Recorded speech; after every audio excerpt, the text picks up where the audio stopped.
Hello commerce students, welcome back to the channel. Death of partner के lecture number 5 में आपका स्वागत है। आज की इस वीडियो में हम सस्पेंस अकाउंट से रिलेटेड सारी की सारी इन्फॉर्मेशन देखने वाले हैं। वैसे देखा जाए तो सस्पेंस अकाउंट एक लार्ज कंसेप्ट है, वाइड कंसेप्ट है, लेकिन आज की इस वीडियो में मैं आपको एकदम शॉर्ट तरीके से बताऊंगा और आने वाले लेक्चर्स में धीरे धीरे हम इससे रिलेटेड इन्फॉर्मेशन आगे बढ़ते जाएंगे। ठीक है, देखते जाएंगे।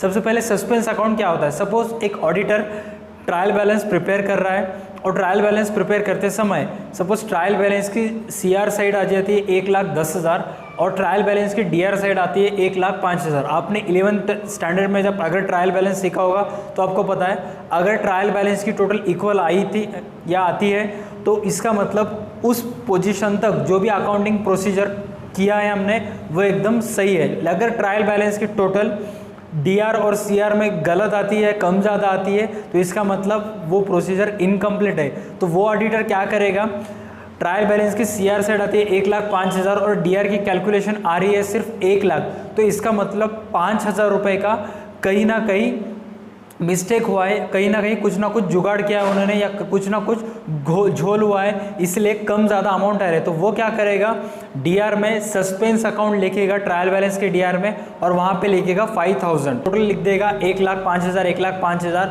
अब इस पोजीशन के बाद वो क्या करेगा, इस सिचुएशन के बाद ट्रायल बैलेंस से पहले उन्होंने जर्नलाइजिंग किया था, लेजर में ट्रांसफ़र किया था, वो सारे के सारे एक बार चेक कर लेगा और वो चेक करने के बाद उसको पता चलेगा कि कहाँ पे मिस्टेक हुआ है।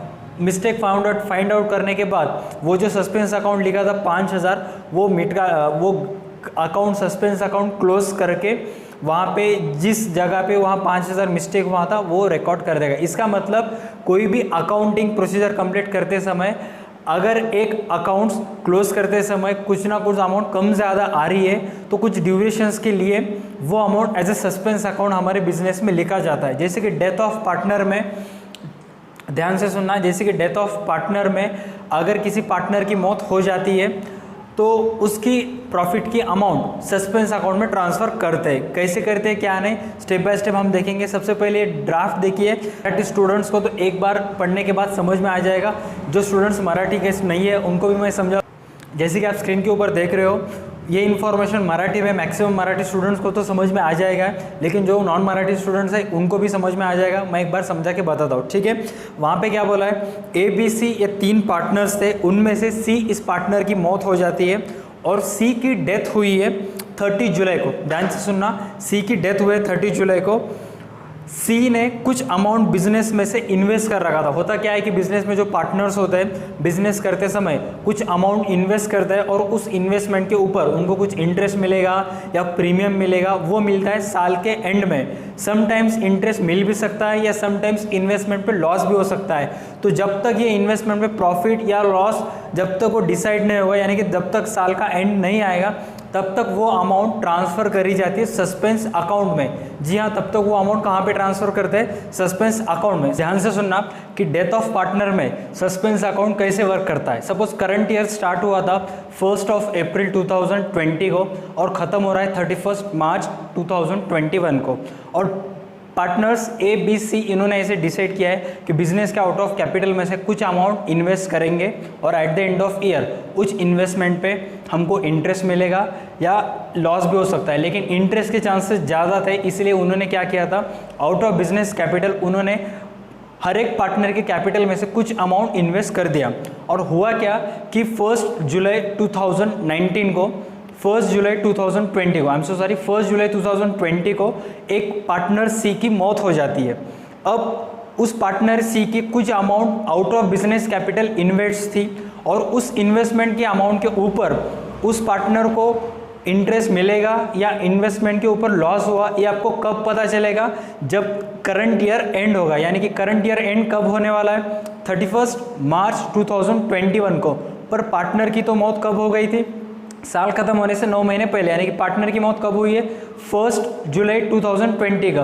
अब इस सिचुएशन में कोई भी पार्टनर नहीं बता सकता है कि आने वाले समय में 9 महीने बाद उस इन्वेस्टमेंट के ऊपर प्रॉफिट होगा या उस इन्वेस्टमेंट के ऊपर लॉस होगा, इसलिए वो टोटल इन्वेस्टमेंट की अमाउंट सस्पेंस अकाउंट में ट्रांसफर करी जाती है। जब साल खत्म होगा तो उस सी जो पार्टनर होता है उसके एग्जीक्यूटर को वो अमाउंट दी जाती है। अगर इन्वेस्टमेंट पे इंटरेस्ट हुआ तो प्रॉफिट हुआ तो प्रॉफिट के साथ वो अमाउंट एग्जीक्यूटर को दी जाती है। अगर उस इन्वेस्टमेंट पे लॉस हुआ तो लॉस के साथ लॉस के अमाउंट डिडक्ट करके जो भी इन्वेस्टमेंट की अमाउंट बचती है वो अमाउंट एग्जीक्यूटर को दी जाती है। और तब तक यानी कि जिस दिन पार्टनर की मौत हो गई उस दिन से करंट ईयर के ख़त्म होने तक वो अमाउंट बैलेंस शीट में लायबिलिटी साइड में as a suspense account transfer कर दिया जाता है।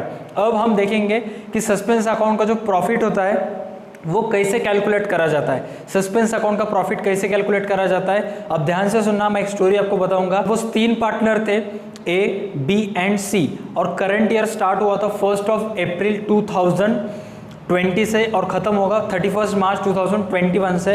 अब हुआ क्या है कि 1 अक्टूबर को एक पार्टनर की मौत हो गई है जिसका नाम सी है, उसकी मौत हो गई। अब उस दिन यानी कि 1 अक्टूबर 2020 को कोई भी नहीं बता सकता कि करंट ईयर में कितना प्रॉफिट हुआ, क्योंकि करंट ईयर का हाफ ड्यूरेशन अभी खत्म हुआ है और हाफ ड्यूरेशन अभी होना बाकी है। तब उस सिचुएशन में पार्टनर्स ऐसे डिसाइड करते हैं कि लास्ट फाइनेंशियल ईयर यानी कि करंट ईयर था हमारा 2020 और 2021, तो लास्ट ईयर कौन सा होगा 2019 और 2020। तो लास्ट ईयर में कितना प्रॉफिट हमारे बिजनेस को हुआ उतना ही प्रॉफिट में से उस डिसीड्स पार्टनर का शेयर हम निकालेंगे। अब कैसे निकालते हैं, ध्यान से सुनना कि करंट ईयर में जो सी पार्टनर था वो कितने दिन जिंदा था, 1 अप्रैल 2020 से 1 अक्टूबर 2020, यानी कि 6 महीने का जो ड्यूरेशन था उतने समय वो सर्वाइव था, उसके बाद वो मर गया। तो रिमेनिंग पार्टनर्स कैसा करेंगे कि लास्ट फाइनेंशियल ईयर में यानी कि 1 अप्रैल 2019 से 1 अक्टूबर 2019 इस ड्यूरेशन में हमारे बिजनेस ने कितना प्रॉफिट अर्न किया था, उस out of profit earn by business में से सी का शेयर निकालते हैं और सी को उसका शेयर दे देते हैं। इससे रिलेटेड एक्स्ट्रा इन्फॉर्मेशन वो कैसे कैलकुलेट करते हैं क्या है हम प्रैक्टिकल सेगमेंट पे देखेंगे। So without wasting any time practical segment start करते हैं। Hello students, welcome back to the first ever practical segment of death of partner.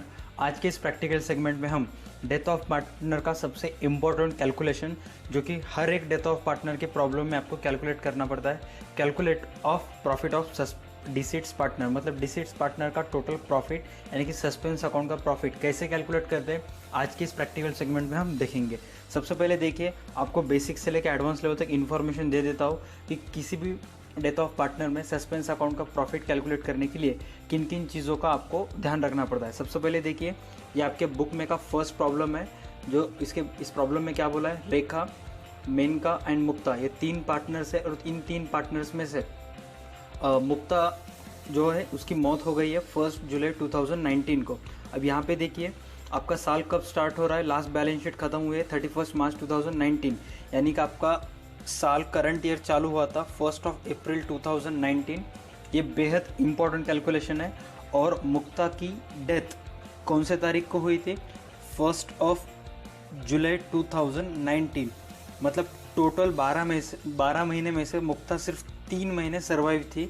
कौन से 3 महीने, अप्रैल, मई एंड जून, क्योंकि जुलाई के फर्स्ट डेट को उसकी मौत हो गई थी। इसका मतलब आपको कितने महीने का कैलकुलेट करना है, 3। ये सबसे इम्पॉर्टेंट है। जब आप ये फाइंड आउट कर लोगे तब आपको आगे की स्टेप आपको बताऊंगा। आपको अभी एडजस्टमेंट नंबर 5 में देखिए, जो कि हर प्रॉब्लम में लास्ट 2 एडजस्टमेंट में से एक एडजस्टमेंट्स होती है रिलेटेड टू सस्पेंस अकाउंट, ठीक है। यहाँ पे देखिए आपको क्या बोला है, deceased partner share of profit up to date of death, मतलब मुक्ता का प्रॉफिट में हिस्सा up to date of death, मतलब उसके मौत की तारीख तक, ठीक है, to be calculated on the basis of average profit of last 2 years. इसका मतलब आपको जितना भी प्रॉफिट आपको मुक्ता को देना था इन 3 महीने का, वो प्रॉफिट लास्ट ईयर के एवरेज प्रॉफिट पे कैलकुलेट करना है। मतलब अब ध्यान से देखिए कि मुक्ता कितने महीने जिंदा थे, 1 अप्रैल 2019 से लेके 1 जुलाई 2019, मतलब ये 3 महीने वो जिंदा थी। क्लियर। अब मुक्ता को ये 3 महीने का प्रॉफिट आपको देना है on the basis of last year. अब लास्ट ईयर का मतलब लास्ट ईयर 1 अप्रैल 2018 से 1 जुलाई 2019, सॉरी 1 जुलाई 2018, लास्ट अकाउंटिंग ईयर में, लास्ट ईयर के पहले 3 महीने में हमने जितना प्रॉफिट कैलकुलेट किया था उसके ही बेसिस पे हमको मुक्ता को प्रॉफिट देना है। क्यों देना है? क्योंकि ये जो फाइनेंशियल ईयर है ये कब ख़त्म होगा? 31 मार्च 2020 को। ये बात ध्यान से सुनना, क्योंकि ये फाइनेंशियल ईयर जो अब हम प्रॉब्लम करने वाले वो ख़त्म होगा 31 मार्च 2020 को। और हम जो प्रॉब्लम में बैलेंस शीट प्रिपेयर करने वाले, वो बैलेंस शीट प्रिपेयर करने वाले जिस दिन मुक्ता की मौत हो जाएगी उस दिन। मुक्ता की मौत कौन सी तारीख को होगी? 1 जुलाई 2019। तो इसका मतलब अभी भी जिस दिन हम ये प्रॉब्लम करने वाले हैं, जिस दिन अकाउंटिंग प्रोसेस होगा उस दिन डेट क्या होगी? 1 अप्रैल 2019। इसका मतलब ये अभी पीरियड आने वाला है।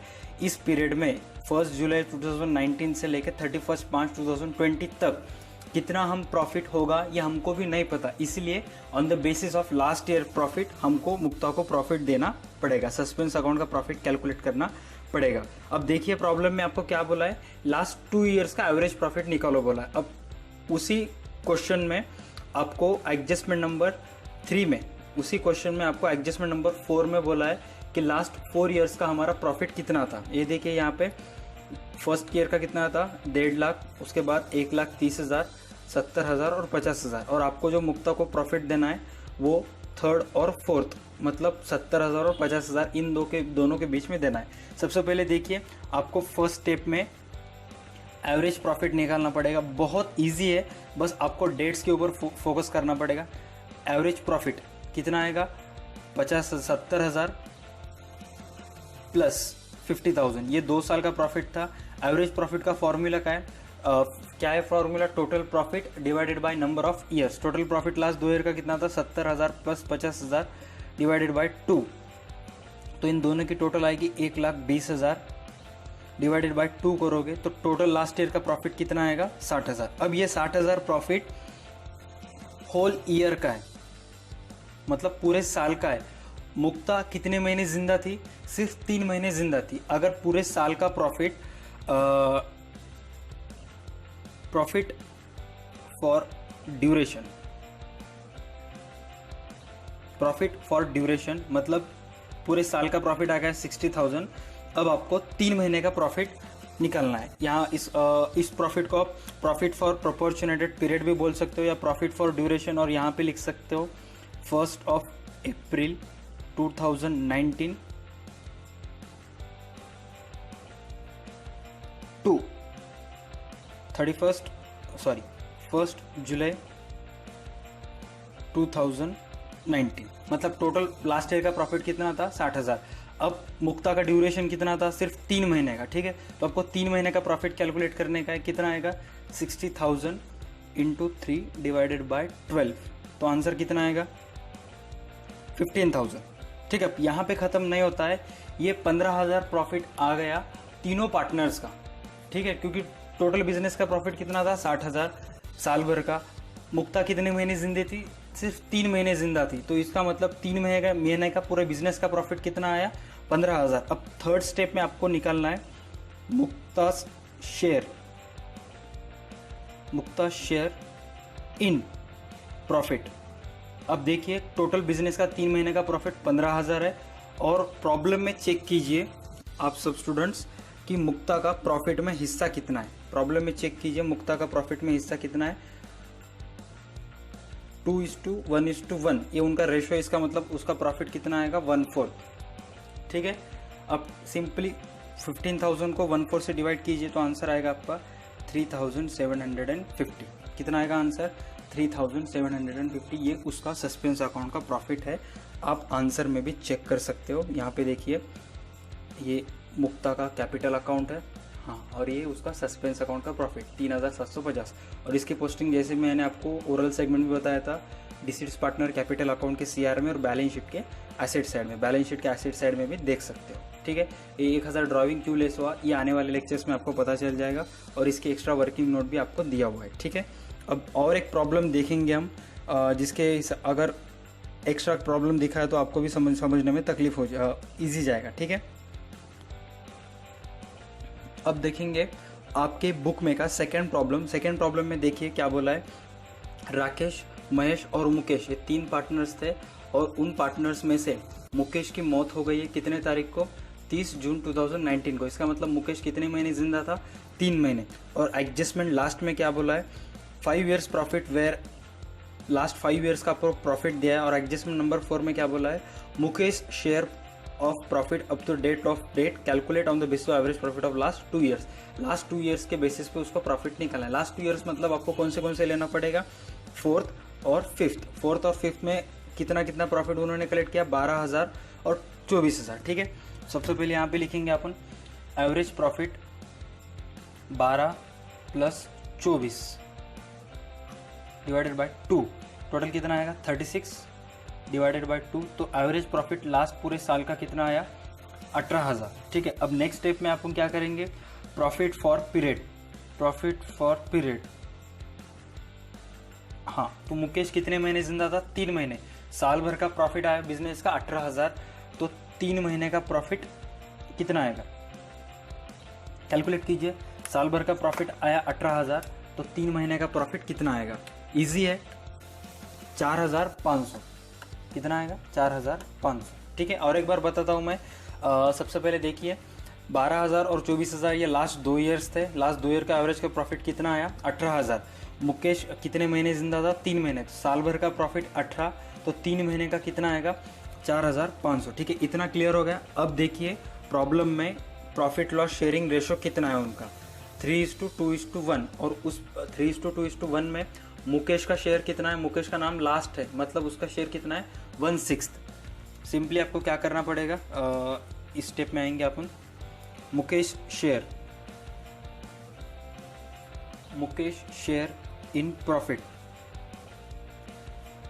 4,500 इंटू 1/6 क्यों, क्योंकि उनका रेशो है 3:2:1। अगर कैलकुलेट करोगे तो ये मुकेश का है, तो 1/6 आएगा। अब बस आपको क्या करने का है, 4,500 डिवाइडेड बाय 6 करने का है, तो आंसर आपका आएगा 750। यही है मुकेश का सस्पेंस अकाउंट का प्रॉफिट। आपको आंसर में भी देखिए, आंसर में भी आपको दिखेगा। ठीक है, ये देखिए आंसर में suspense account, profit loss suspense account of Mukesh 750।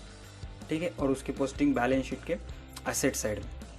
इस प्रॉब्लम में आपको बैलेंस शीट नहीं कैलकुलेट करने की ज़रूरत दिखाया है, ये देखिए बैलेंस शीट 750। ठीक है, अब इस लेक्चर में तो मैंने सिर्फ इजी कैलकुलेट किया है। इसका नेक्स्ट पार्ट, सस्पेंस अकाउंट का नेक्स्ट पार्ट अगले वीडियो में आएगा। नेक्स्ट पार्ट में हम एडवांस लेवल में देखेंगे, क्योंकि ये फर्स्ट था इसलिए मैंने इजी वे से समझाया। इसके बाद और आपको हार्ड आएंगे, CBSE के पैटर्न में की भी कुछ सिखाऊंगा, TS गरेवाल के भी पैटर्न में से आपको कुछ सिखाऊंगा। ठीक है, वीडियो के एंड में मैं आपको कुछ क्वेश्चंस दूंगा इससे रिलेटेड। आपको प्रॉब्लम ध्यान से देखना है, और आपको उस प्रॉब्लम देखने के बाद उस प्रॉब्लम में डिसीट्स पार्टनर का सस्पेंस अकाउंट का प्रॉफिट कितना आएगा ये कैलकुलेट करके आपको बताना है। ठीक है, that's it for today's practical segment. तो ये था हमारा प्रैक्टिकल सेगमेंट। आई होप आपको सस्पेंस अकाउंट से रिलेटेड इन्फॉर्मेशन मिल गई होगी। ये इस वीडियो का फर्स्ट पार्ट था। इससे रिलेटेड एक्स्ट्रा और हम प्रैक्टिकल चीज़ें, प्रैक्टिकल कैलकुलेशंस नेक्स्ट वीडियो में करने वाले। तब तक इस वीडियो के प्रैक्टिकल सेगमेंट में जो भी क्वेश्चंस मैंने आपके बुक्स में से रिलेटेड बताए थे वो आप एक नहीं दो नहीं बार बार प्रैक्टिस करते रहिए। जब तक आप सस्पेंस अकाउंट का प्रॉफिट कैसे निकालते इस चीज़ में एक्सपर्ट नहीं होते तब तक आप प्रैक्टिस करते रहिए। इस वीडियो के एंड में, यानी कि अभी मैं आपको कुछ 2 क्वेश्चंस दिखाऊंगा स्क्रीन के ऊपर। उस क्वेश्चंस में देख के आपको बताना है कि डिसीट्स पार्टनर का सस्पेंस अकाउंट का प्रॉफिट कितना आता है। एक क्वेश्चन इजी है और एक क्वेश्चन प्रो लेवल का है। अगर आपको दोनों भी आ गए तो आप एकदम राइट ट्रैक पर हो। अगर आपको एक आया और एक नहीं आया तो जो नहीं आया सेकेंड का आंसर, उसका आंसर मैं नेक्स्ट वीडियो के, इस वीडियो के नेक्स्ट पार्ट में आपको बताऊंगा। तब तक के लिए देखते रहिए हमारे YouTube channel DA2 Academy। Stay connected.